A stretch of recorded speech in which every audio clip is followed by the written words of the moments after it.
வணக்கம். மெய்ப்பொருள் காண்பது அறிவு.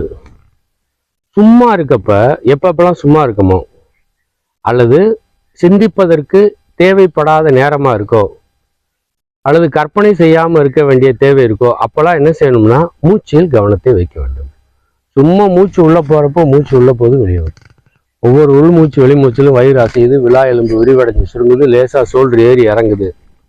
அப்படின்றதுல சும்மா இருக்கப்ப பூரா கவனம் வச்சுக்கிட்டே இருங்க. இதுல மூச்சில் எந்த பொருளை அல்லது வார்த்தையை நினைத்தாலும் அது சார்ந்த காட்சிகள் உங்களுடைய மனதில் தோன்றிக் கொண்டே இருக்கும். Self visualisation. அப்புறம் அது சம்பந்தமான மூடு வரும், அது சம்பந்தமான மன எழுச்சிகள் எல்லாமே வரும். ஆனால் மூச்சில் மட்டும் நீங்கள் கவனத்தை வைக்கும் பொழுது எந்த செல்ஃப் விசுவலைசேஷனும் இருக்காது. மனம் அமைதியை நாடி ஓடும்.